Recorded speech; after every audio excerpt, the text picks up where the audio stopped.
Deus. Deus fala. E audição mediúnica. A Bíblia fala de homens que ouviram a voz de Deus diretamente da sua boca e não indiretamente. A voz de Deus soava audivelmente aos ouvidos, por exemplo, de Samuel. Da mesma forma, Deus falava face a face com Moisés. A contrafação satânica disso é conhecida como mediunidade auditiva. É quando alguém começa estranhamente a ouvir vozes sobrenaturais. A princípio, a pessoa pode se sentir especial, escolhida, confundindo muita gente bem intencionada, porém mal informada. Mas depois, invariavelmente, isso se transforma em uma série de perturbações. É comum as pessoas em seus envolvimentos espíritas serem doutrinados por seus guias, através de um contato auditivo e visual. Essas situações podem evoluir até um quadro de mania de perseguição, esquizofrenia, produzindo confusão, loucura e até suicídio e muitas vezes homicídio. Quando a pessoa ela fica ouvindo uma voz, mata, mata. Não sei se você já ouviu alguns casos na televisão de pessoas que cometeram um assassinato, de elas falarem que uma voz dizia constantemente: mata, mata sua mãe, mata seu filho, mata, mata, mata, e a pessoa ir lá. Existem muitos casos de pessoas de ficarem tão perturbadas com essas vozes, deles furarem o tímpano, às vezes com caneta, de tanta perturbação que essas vozes muitas vezes produzem na mente dessa pessoa e na vida dessa pessoa, levando muitas vezes à loucura. Mania de perseguição, é muito comum também essas pessoas às vezes sentir-se perseguida. Às vezes você vai em alguns lugares, né, que eles falam que é mal assombrado, mas vultos passando, né? Vozes. Acho que eu comentei aqui, tinha um apartamento de um pessoal amigo meu lá em São Paulo, bem próximo da divisa de Osasco, que no canto da sala, né, tinha gemido, né? Todos aqueles que às vezes ficavam ali durante o dia, ou às vezes à noite, que dormia ali na sala, no sofá, ouvia aquele gemido. Diz que era assim, eu nunca ouvi. Às vezes que eu fiquei lá, eu nunca ouvi. Eu acho que eu nunca tive essa sensibilidade, né? Essa mediunidade auditiva para ouvir essas coisas. Mas isso é muito comum, muito comum. Esse tipo de sintoma tem sido cada vez mais comum com pessoas crentes, gente da igreja.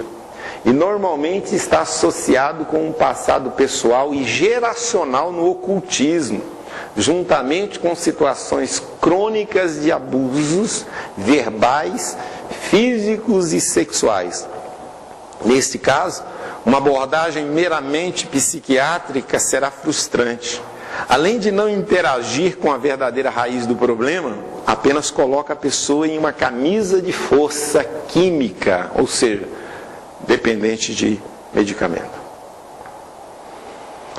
Um outro conceito, visão profética e terceiro olho, ou chakra frontal. Vocês creem que a visão profética é um dom de Deus? Sim ou não? Não, está na Bíblia. A Bíblia diz, 1 Samuel 9:9, diz lá: antigamente em Israel, indo alguém consultar a Deus, dizia assim: vinde, vamos ao vidente, porque o profeta de hoje outrora era chamado de vidente. Profetas como Samuel, Eliseu e muitos outros tinham da parte de Deus uma vidência legitimamente profética. Esse contexto aqui de 1 Samuel 9:9 foi quando Saul, ele estava procurando, acho que as mulas do pai dele, que estava desaparecido, e ele procura e não encontra, e aí o que estava com ele falou: vamos procurar consultar Deus através de um vidente, e foram consultar Samuel, profeta. E Samuel, então, não apenas trouxe a revelação de onde estavam aquelas mulas, como Deus havia dito para ele que era para ungir Saul rei em Israel. E profetiza uma série de coisas ali, e você pode depois ler. Quando você observa essa visão profética ali também, 2 Reis, capítulo de número 6, quando Eliseu, ele descobre as estratégias do rei da Síria contra o rei de Israel. E todas as vezes quando o rei da Síria armava uma emboscada num determinado lugar, Eliseu chegava para o rei de Israel e falava assim: olha, não passa em tal lugar, porque o rei da Síria armou uma emboscada para te prender, para te matar, para te destruir ali. E isso aconteceu diversas vezes. E diz a Bíblia que o rei da Síria falou: opa, peraí, tem um informante aqui, tem um traíra aqui que conta tudo que eu planejo para o rei de Israel, não consigo pegá-lo. E aí alguém diz assim: não, é Eliseu. É Eliseu, ele ouve aquilo que você fala na sua câmara, ele ouve as suas estratégias quando você discute com os seus generais e fala: ah, é? E aí você observa, acho que é a partir do verso número 8, que vai um regimento lá de soldados e cerca uma cidade aonde estava Eliseu e Geazi. Geazi acorda mais cedo, o ajudante de Eliseu, e a hora que ele olha assim, ele diz: ai meu Deus, estamos perdidos. Ele vai acordar Eliseu: ó Eliseu, vamos na roça, já era, a casa caiu, estamos cercados, vamos ser presos e destruídos. Eliseu, que tinha uma visão do mundo espiritual, fala assim: ô Geazi, fica tranquilo, mais são os que estão conosco do que os que estão com ele. E ele ora, e a Bíblia diz que agora os olhos de Geazi são abertos e ele vê Eliseu e aquele vilarejo cercados por carruagens de fogo, protegendo. Quer dizer, é a visão profética. Ok? Então, a visão profética é algo de Deus. Tá? Agora, o diabo, o que ele faz? Ele cria algo contrário, que a gente chama de contrafação. A contrafação disso é conhecida do terceiro olho, ou do chakra frontal, sendo uma prática muito comum no espiritismo ocidental. China oriental, China, Índia, Tibete, principalmente nas religiões da nova era ou sociedades secretas como a Rosa Cruz. Essa é a capacidade de enxergar o mundo espiritual, ou seja, invisível, através da intervenção de uma entidade demoníaca. É o dom da vidência, ativado malignamente. Muitos rituais são feitos para que a pessoa atinja esse nível de iluminação. Esses rituais redundam em pactos extremamente sérios que foram fechados com forças obscuras que essas pessoas, na verdade, ignoram.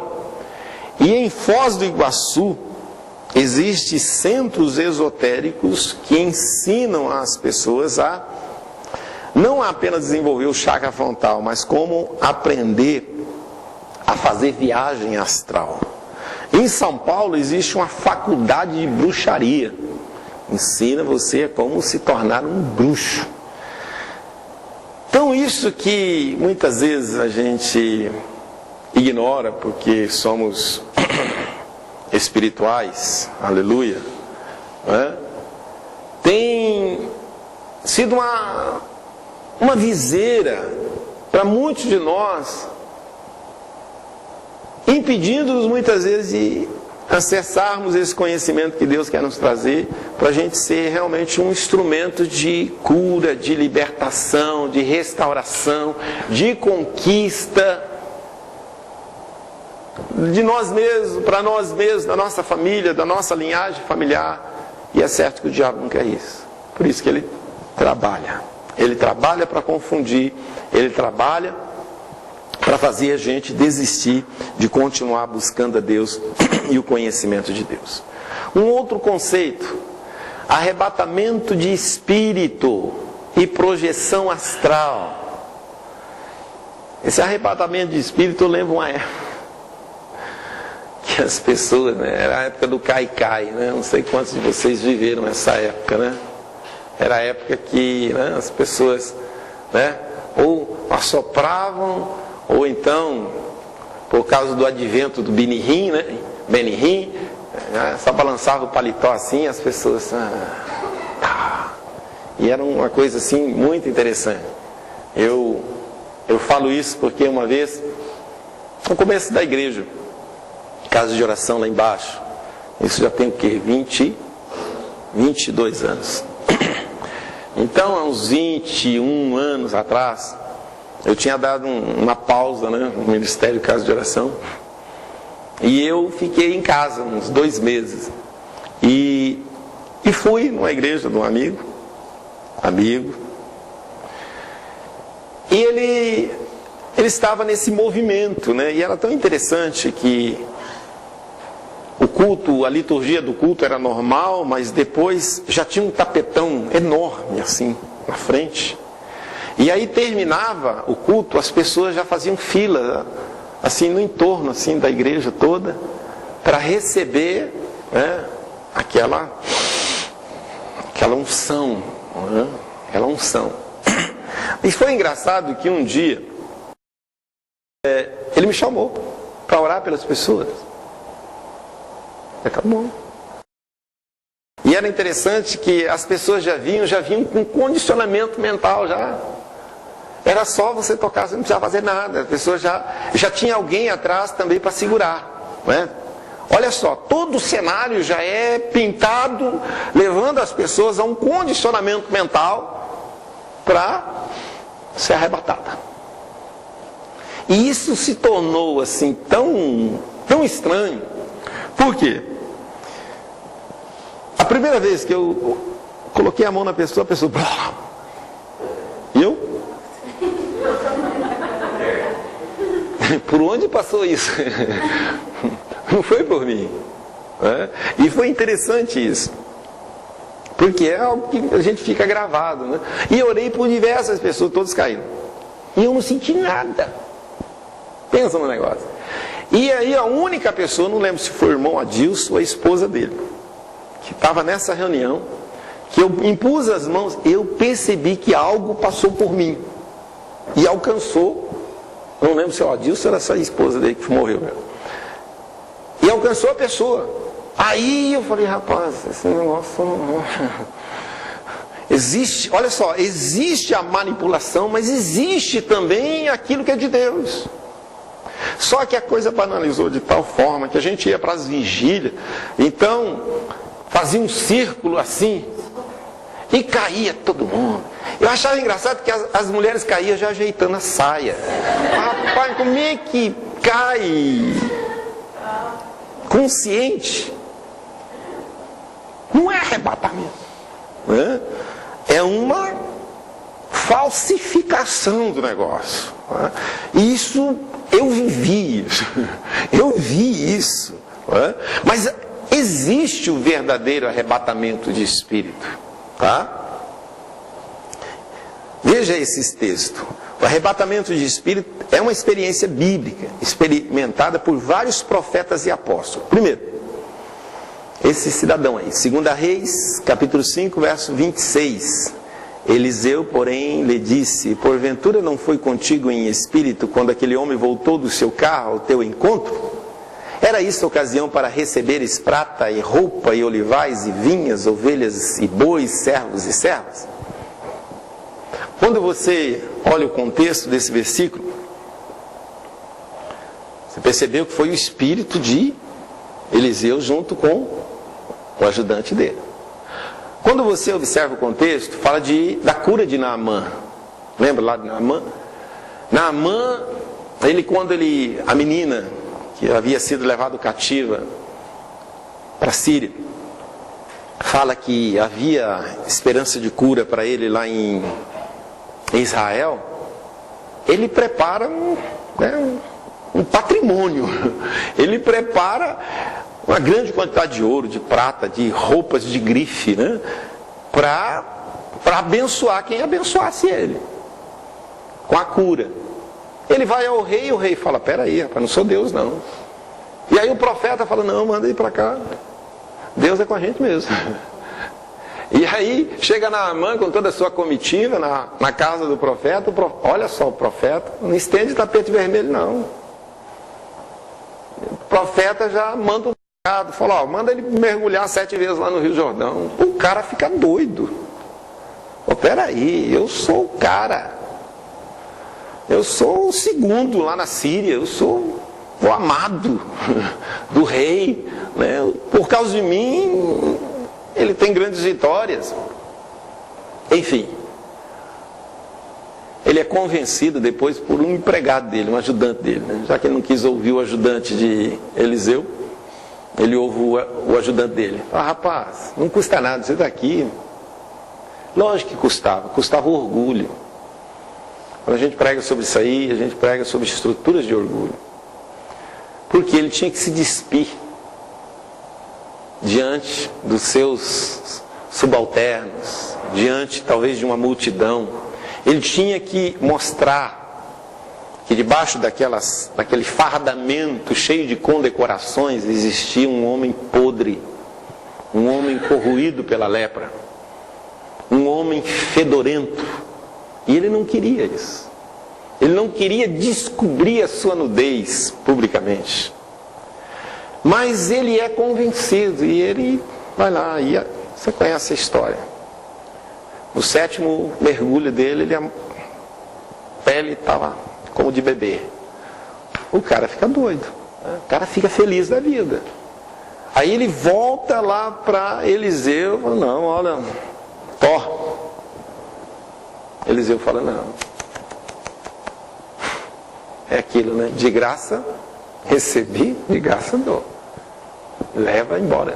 Não precisa de nada. Você não precisa de nada não. Só que o ajudante já cresceu o olho. Está cheio de ajudante que cresce o olho. O ajudante cresceu o olho. Cresceu o olho. Falou: não, rapaz, esse Eliseu está por fora. Ele não tá ligado. É muito ouro, é muita prata, é muita roupa de grife. Espera Naamã ir feliz da vida, embora, né? E ele vai atrás. Ele vai atrás e inventa uma história. Fala assim: ó, o profeta mandou, diz que chegou um pessoal lá e dá pra você liberar alguma coisa. E ele libera. E o cara está feliz. Ele libera. E ele esconde. Geazi esconde isso. Aí ele vai com a cara mais limpa lá diante do profeta. E o profeta fala para ele, né: Geazi, e aí? E ele nada. Aí ele fala: porventura não foi contigo, eu não fui contigo em espírito? Eu vi tudo. E aí o versículo seguinte, o verso 26, por causa disso, a lepra que estava em Naamã vai pegar em você e na sua descendência. Arrebatamento de espírito. Apocalipse 4:20, vemos aqui o João: imediatamente fui arrebatado em espírito e eis que um trono estava posto no céu, e um assentado sobre o trono. É o apóstolo do amor aqui, né? Bonzinho João. 2 Coríntios 12:2. Conheço um homem em Cristo que há 14 anos, se no corpo, não sei, se fora do corpo, não sei, Deus o sabe, foi arrebatado até o terceiro céu. Quem é esse cara? Paulo. O cara foi arrebatado, se no corpo ou fora do corpo, ele não sabe. E ele viu e ouviu coisas inefáveis que não podia contar aos homens, não dava. Um outro, ele não está aí, Filipe, Atos 8, esse literalmente, né, ele foi arrebatado de corpo e alma, porque quando ele batiza o eunuco, a Bíblia diz que o Espírito pega ele e ele desaparece, e aparece numa outra cidade, em Azoto. O cara foi teletransportado, coisa que os cientistas ainda não descobriram como fazer nos dias de hoje, e o Espírito Santo já fez isso há quase 2000 anos atrás, com um cidadão chamado Filipe. Está na Bíblia, né? Não sei como é que funciona isso não. Então podemos afirmar biblicamente que existe arrebatamento de espírito? Mas aí vem o cão e ele criou o quê? A projeção ou desdobramento ou viagem astral, que é a forma satânica de uma pessoa sair fora do seu corpo, viajando pelo mundo espiritual, regido pelos demônios, estabelecendo pactos, monitorando a vida de pessoas. Algumas pessoas se tornam literalmente viciadas nisso. A viagem astral é um dos principais elementos da bruxaria. É a vassoura da bruxa. Essa é a grande moda dos dias de hoje. Até teve novelas, né, com relação a isso. A pessoa está lá e de repente sai um fantasminha, né, da pessoa e vai acompanhar às vezes o namorado, a namorada. Saem umas 2 novelas mais ou menos com isso. Aquele foi o Ghost, não, aquele lá já um pouco diferente, né? Porque o cara tinha realmente morrido. Mas essa novela, a pessoa está lá deitada e aí sai uma imagem tridimensional do camarada e vai monitorar a outra pessoa. Isso é capetânico, tá? E é real. E é real. Pessoas envolvidas, muitas vezes, de maneira muito profunda, muito aliançada dentro do espiritismo, eles têm essa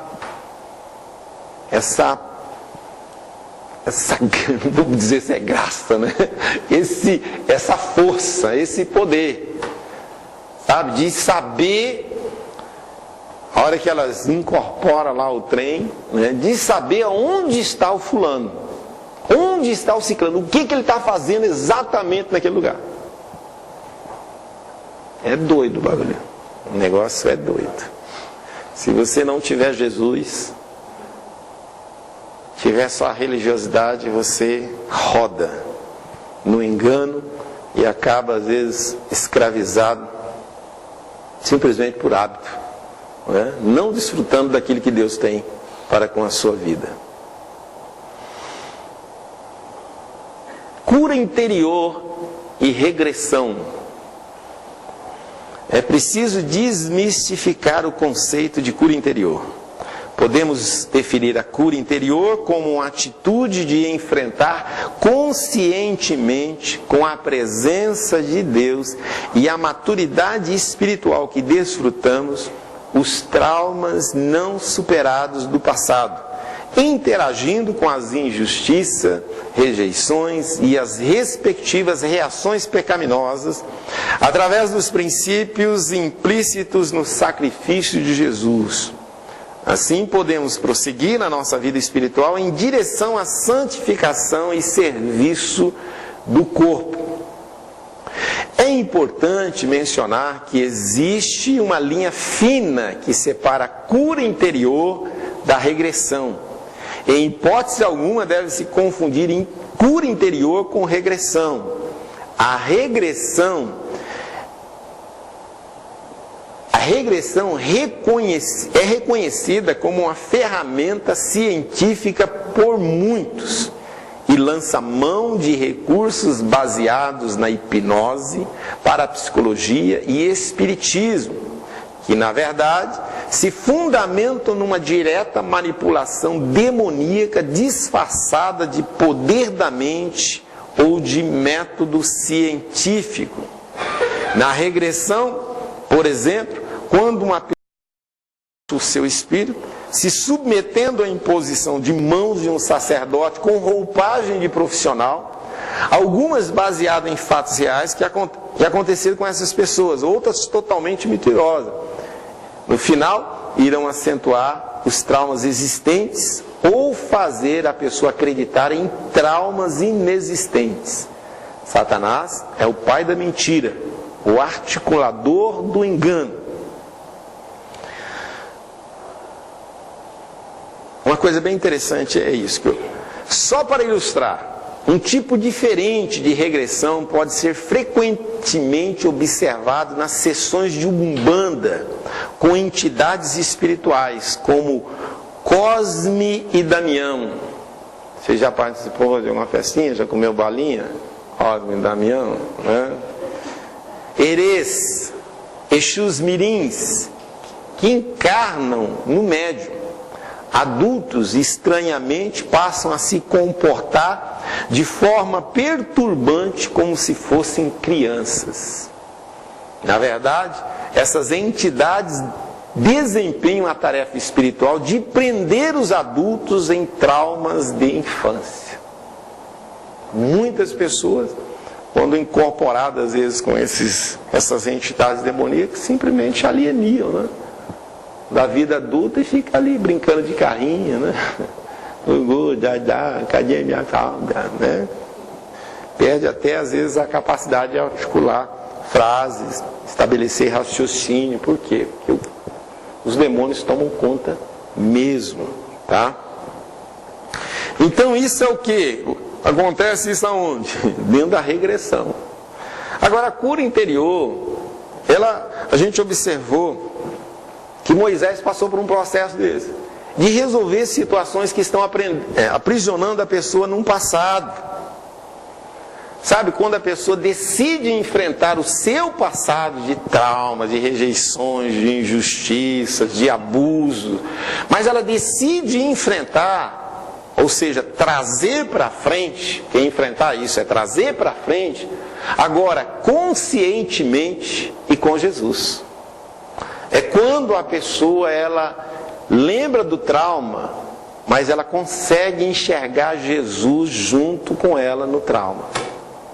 É o processo da cura interior, ou da cura das memórias, que é a mesma coisa. E na verdade, todos nós precisamos passar por esse processo. Que Romanos capítulo 12, verso 2 diz que é a renovação da nossa mente, sabe, é a metanoia, é a renovação da mente. Isso faz com que a pessoa não fique aprisionada mais no passado de culpa, de acusações. Eu sou assim porque abusaram de mim quando eu era criança. Sabe assim, a pessoa ela lidou, enfrentou isso agora com Jesus e foi curada. A ferida está ali? Está ali. Só que não há mais dor na lembrança. Tá? Não há mais dor na lembrança. A pessoa consegue contar fatos trágicos da vida dela até com uma certa ironia. Não é? Porque aquilo não dói mais. Aquilo não dói mais. Aí significa que essa pessoa ela está curada.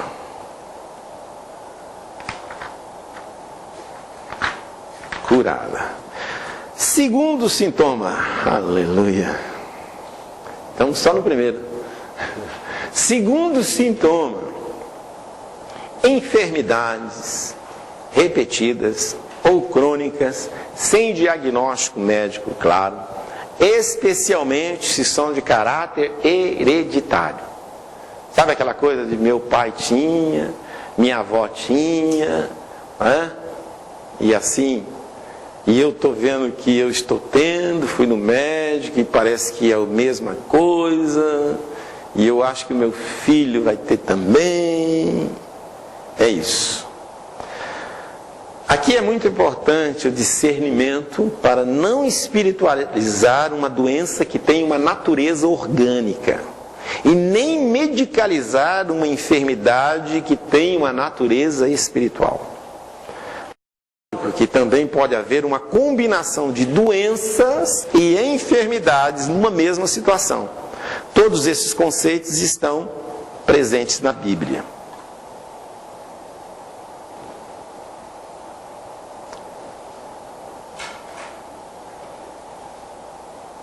Já eu chego aí. Deixa eu voltar aqui.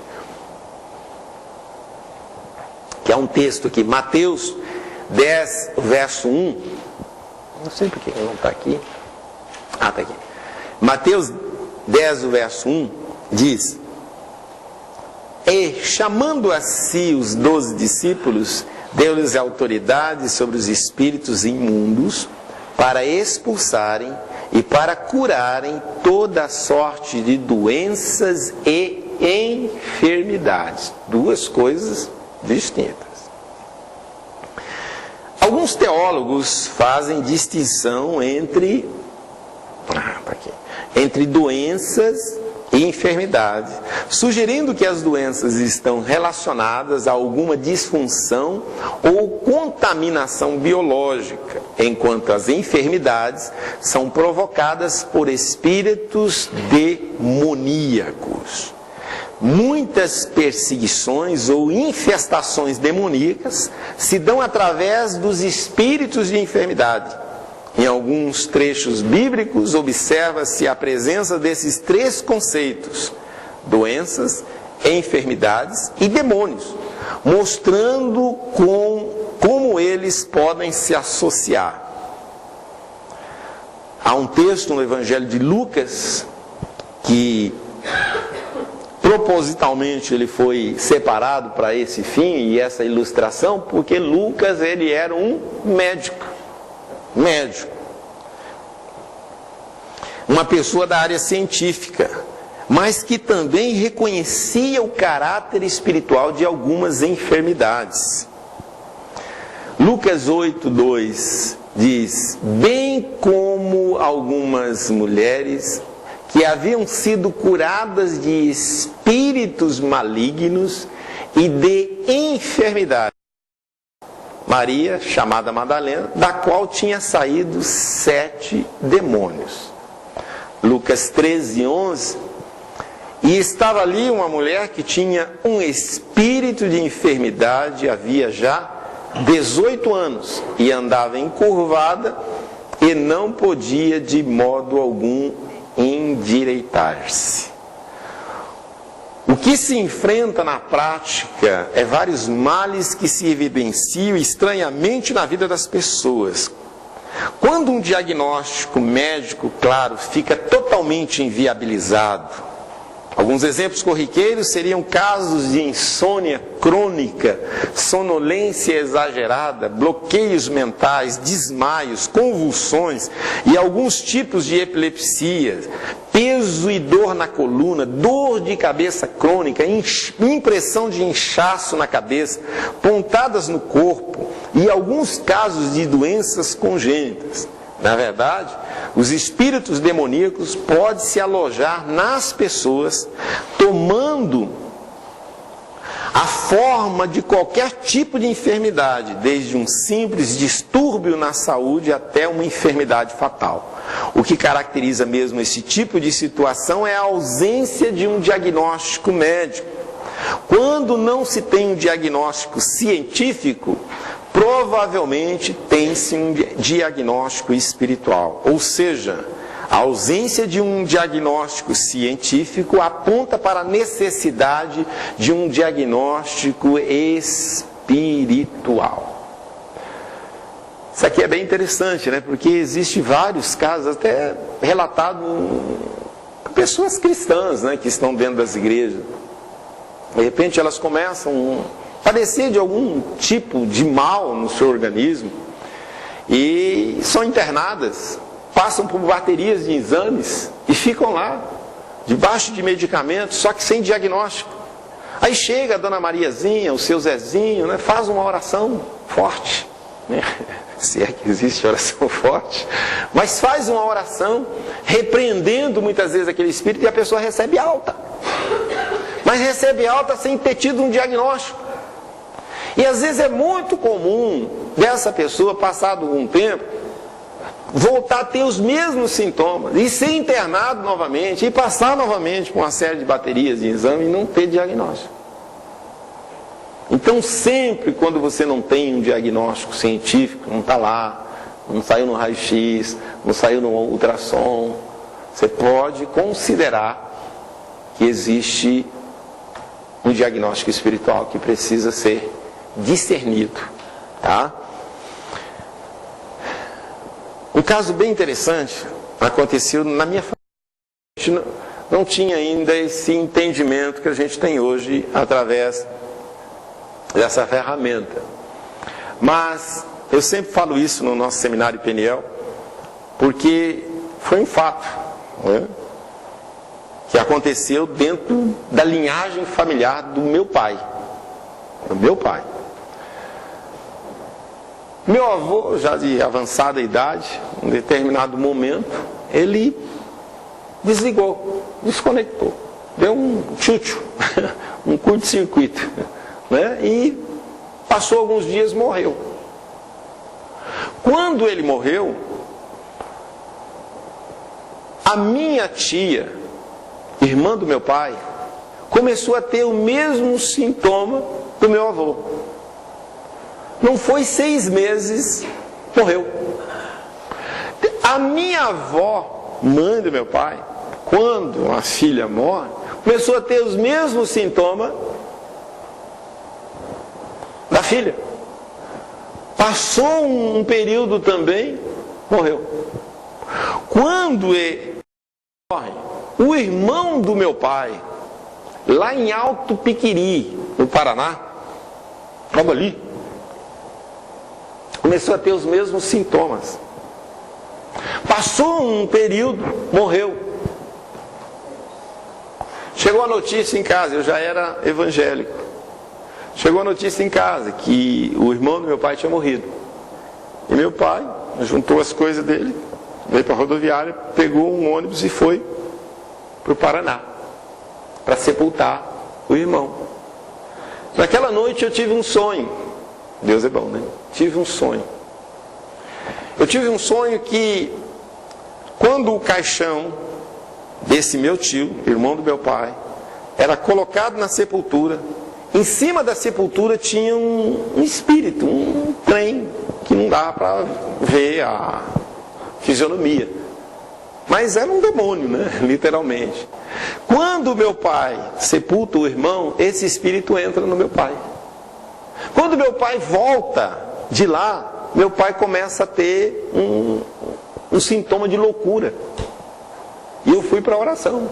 Eu não tinha discernimento, o que era aquilo. Oramos e cessou. Pela misericórdia de Deus, por alguma outra razão, não sei, cessou. E meu pai está vivo. Mas o que, depois de vários anos, que a gente agora com esse discernimento, a leitura que a gente faz, que era o quê? Um espírito de loucura e de morte na linhagem familiar do meu pai. E isso é muito comum. Às vezes, tumores, cânceres e outras enfermidades ou doenças congênitas, que é o que eu vou falar aqui agora. Doenças congênitas. Uma das recentes descobertas da ciência é que os 97% do genoma que achavam não ter função nenhuma é o que faz a conexão do gene com o ambiente externo, ligando-o ou desligando-o de acordo com os hábitos e o estilo de vida da pessoa. Antes se acreditava que a herança genética influenciava mais do que os hábitos e o modo de vida na constituição de uma pessoa.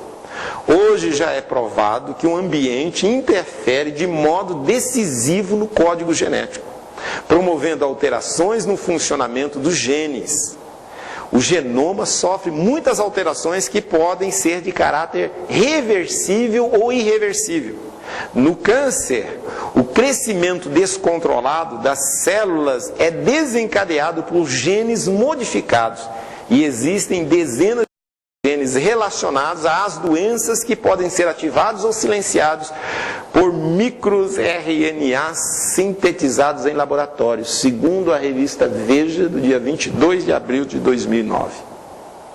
Sem querer estabelecer nenhuma doutrina sobre isso, mas várias experiências têm demonstrado que muitas doenças congênitas podem ter uma conotação espiritual no aspecto de heranças espirituais. Aqui cruzamos a linha entre a ciência e a fé. E isso se comprova exatamente porque no processo de libertação, através da confissão intercessória das iniquidades geracionais, essas doenças desaparecem. Mais adiante a gente vai entrar com mais propriedade sobre isso. Isso é muito característico ao se confrontar o ocultismo e a apostasia familiar.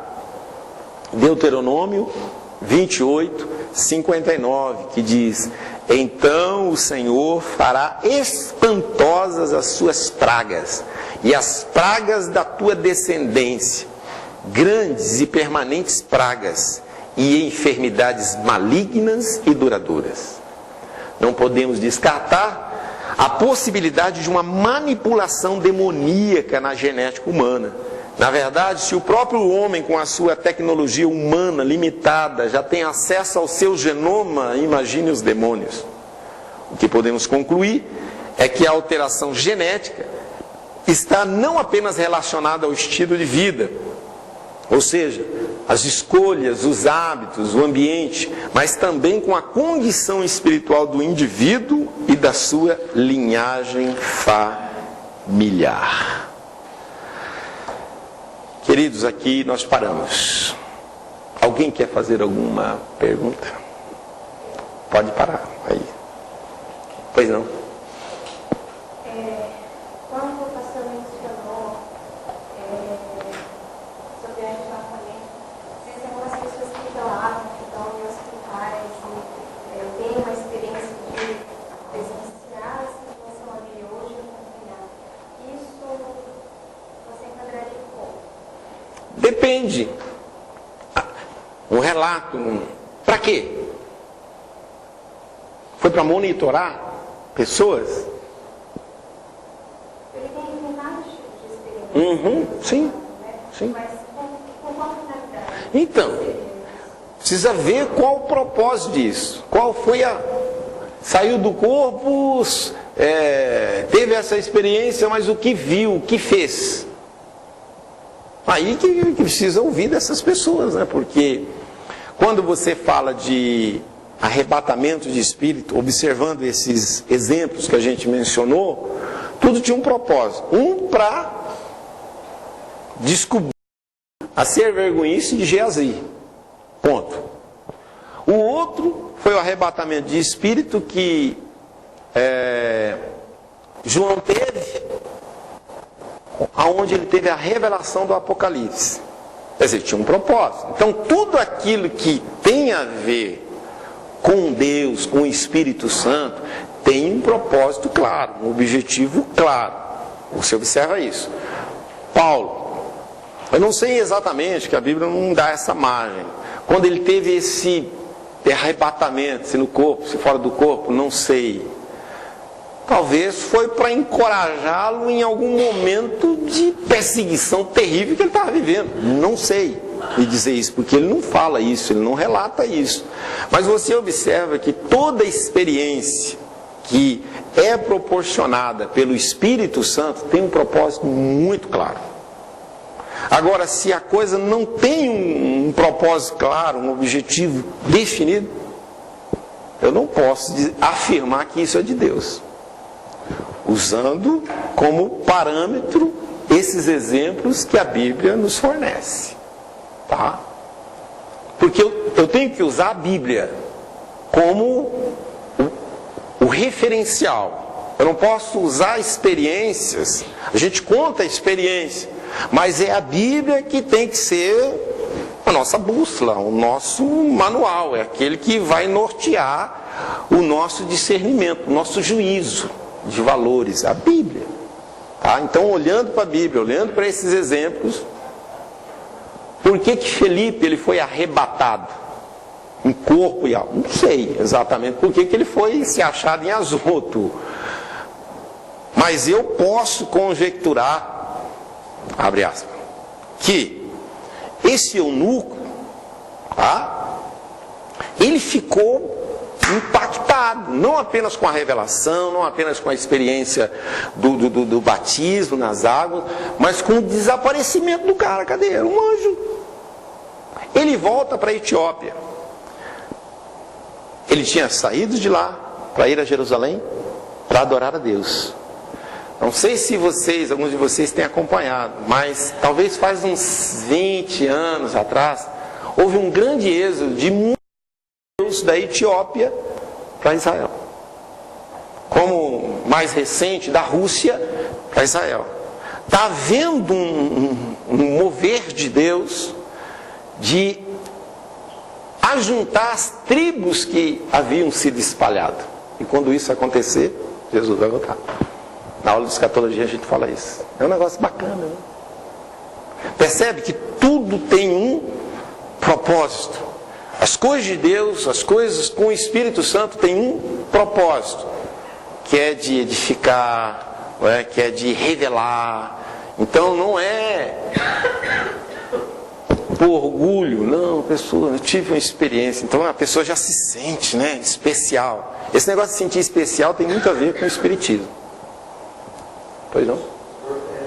Mesmo jeito que o senhor deu lá, que alguns estudos dão profecia para tem um benefício de alguma forma, essa questão de doença também, é muito usada nesse meio, né?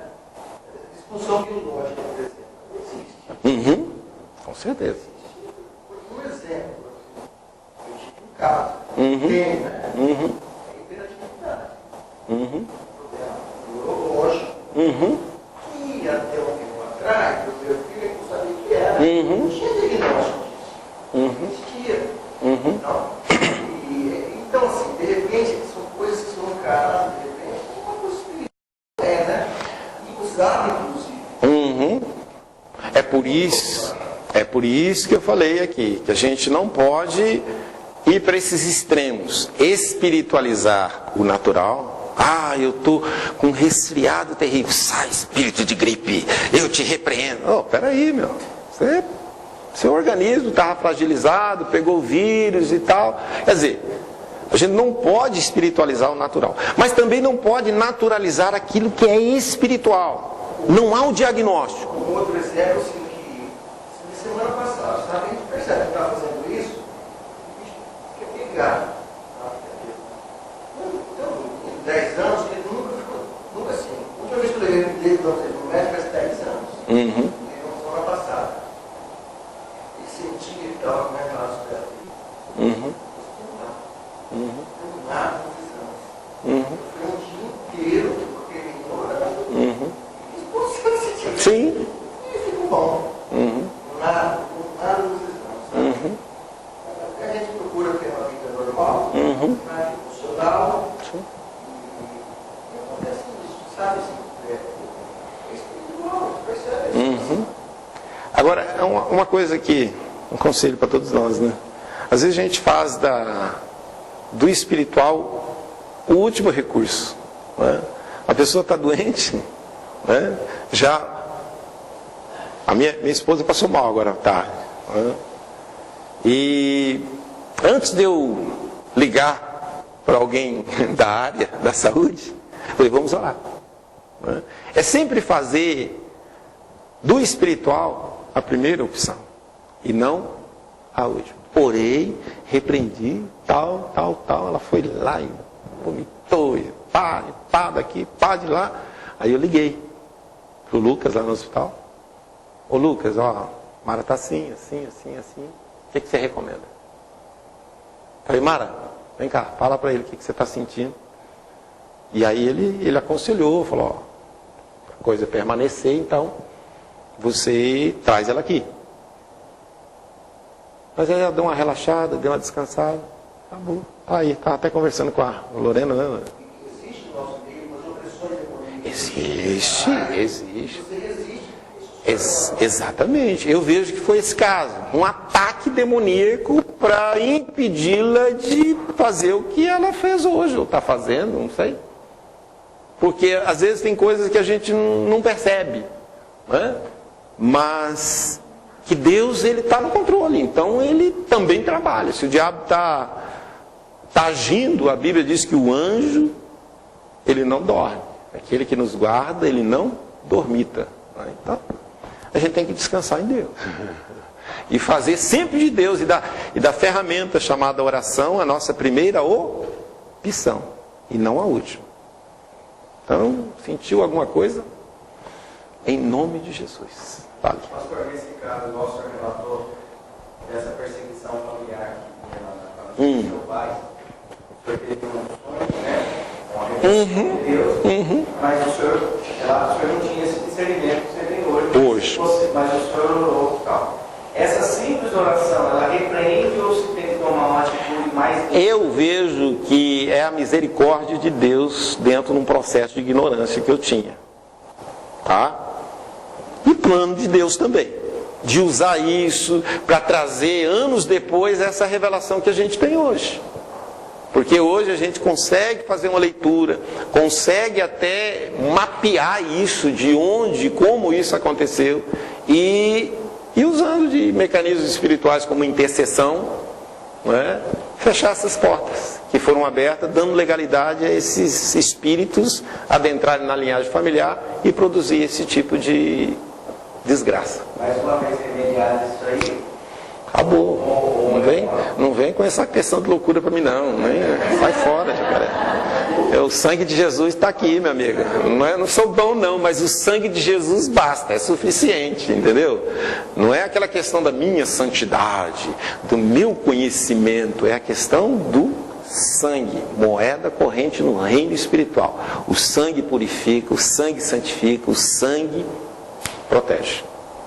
É uma blindagem, né? Mais alguém? Esse é de novo. Questão de revelação. Acho que é um tabu. Deus fala através de sonhos, correto? Mas como discernir se isso não é... se o meu entendimento eu não estou espiritualizando isso, ou se realmente é algo que vem do Espírito. Como saber discernir isso? Eu tenho por mim que sonhos têm várias fontes, né? O escritor de Eclesiastes, ele fala uma delas. Das muitas ocupações vêm os sonhos. Então é muito comum, às vezes, você enfrentar uma situação no dia, e quando você vai dormir, a sua mente fantasia de alguma maneira aquela situação. É comum isso, é muito comum. É muito comum também você comer uma leitoa inteira e dormir e sonhar. Né? Sabe? Lá no livro de Jó fala, Deus fala com homens enquanto ele dorme, através de sonhos e de visões. Quando Deus fala, eu acredito que a pessoa não precisa ficar assim preocupada. Pastor, o que o senhor acha? Eu tive um sonho assim. Pastor, o senhor estava no meu sonho. Que vi um bicho atrás de nós. E a gente... Sabe, tem umas coisas que é fantasiosa demais. Agora, quando é de Deus, lembra da revelação? Primeiro você tem paz. Sabe, você não fica assim, ai meu Deus, o que é isso? O que será que Deus queria dizer? O que Deus queria dizer com isso? Espera aí, precisa ver se é de Deus. Porque de repente não é de Deus, você está cansada, está estressada, está, sabe, com uma preocupação. E a sua mente, ela dá uma viajada. E aquilo, não sei se é mecanismo de proteção, não sei, eu não domino esse negócio de sonho não. Mas o que eu olho para a Bíblia é que quando Deus dá um sonho, ele é muito claro. Vamos observar o primeiro sonhador, José. Tá? Ele teve um sonho, mas não apenas ele teve o discernimento, mas os próprios pais e irmãos tiveram o discernimento do sonho do cara. Concorda? Nabucodonosor, quando teve sonho, os sábios, os cabeçudos lá, eles não souberam discernir. Nabucodonosor falou, vamos matar todo mundo. Vamos acabar com todo mundo. Vocês não sabem coisa nenhuma, vocês são uns picareta. Aí Daniel falou assim, peraí, a gente é de Deus. Chamou os amigos dele lá, né? Que não era ainda Sadraque, Mesaque e Abednego, né? Era Azarias, Misaías, não sei lá o quê. Falou assim, gente, vamos orar porque Deus precisa ter misericórdia de nós. E aí eles vão orar, vai buscar Deus e Deus revela. Então sempre os sonhos de Deus, a resposta está em Deus. Se não há resposta em Deus, esquece. Se Deus deu sonho, Ele vai dar interpretação. A gente não precisa ficar, pastor, eu vou procurar. O senhor não é o José? Eu sou o José, mas não aquele. Não aquele, não o interpretador de sonho. Eu sou outro José, entendeu? Se Deus dá sonho, problema de Deus. Problema de quem deu. Eu sempre acho dessa forma. Sabe, se Deus me deu um sonho, esse dia eu tive um sonho. E aí eu fiquei com aquilo na cabeça. Até meio-dia. Aí despachei. Verdade. Só também no sonho, né? Até mesmo você acordar, às vezes dá um lapso de memória assim, e você fica tranquilo. E daqui a pouco essa coisa acaba acontecendo. Precisa explicar melhor isso, assim, né? Um fato em si, né? O contexto, né? Porque senão... Porque o sonho é enquanto dorme. Né? Esse lapso de memória, de repente, sei lá, pode ser uma visão. Né? Mas, pelo que eu entendi, quando isso acontece, vem o sentimento de paz e, consequentemente, Deus proporciona algo para que nós tenhamos entendimento e paz para entender isso. Sim. Ó, uma experiência, uma situação. Às vezes Deus traz algo para você, seja em sonho, visão, com relação a outra pessoa. Mas, às vezes uma coisa trágica, uma tragédia. É Deus revelando que vai acontecer se você ou alguém não interceder. Porque Ele quer evitar. Então, existem muitas revelações que Deus traz, que é para a pessoa se colocar na brecha, para que aquele mal não aconteça na vida daquele servo lá. Eu tive uma experiência, muitos anos atrás também, de acho que eu já contei isso aqui, né?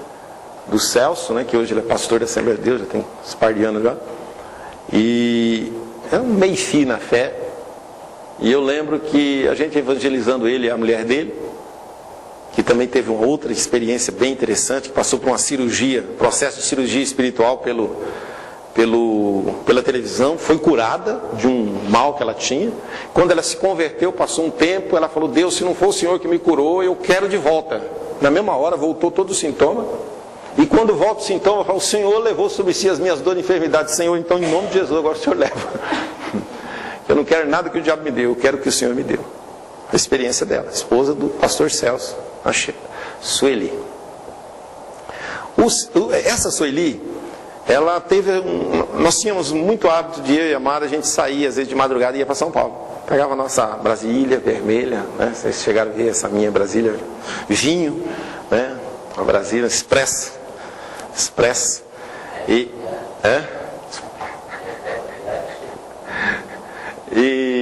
Ia para São Paulo, saía de madrugada, tal, ia para São Paulo.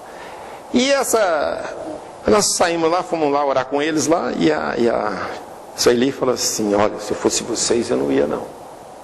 Porque eu vi a Brasília capotando assim diversas vezes, e vocês sendo lançados fora do carro, e grande prejuízo, vocês iam morrer. Falei, olha, irmã, se Deus revelou é porque Deus quer livrar. Faz o seguinte, você fica em oração, já que revelou para você fica em oração porque nós estamos indo. O problema é de Deus. E nós fomos, chegamos lá, ô irmã, muito obrigado, pode descansar agora. Estamos em paz. Gente, são experiências, né? Mas que tem a ver com isso, com livramento, sabe? Que Deus traz algo sempre com um propósito, claro. Não é para dizer assim, confundir ou então exaltar a pessoa. A pessoa, ela só é um vaso. E vaso é vaso. O que tem valor é o que está dentro, não é isso? Ou não? De repente você pede, fala comigo de alguma forma, inclusive nos sonhos. E ele fala. Você me fala, você tem que calar. Sim. Ela? Sim. Fica quietinho. Amém, gente? A conversa está boa, a gente fica aqui a noite toda. Mas já começa a dar fome. Tem uns vasos que tem que tacar eles na parede. Não é. Tem vasos que eles precisam descer a casa do oleiro. Se eles quiserem. Se não quiser, vai continuar aí.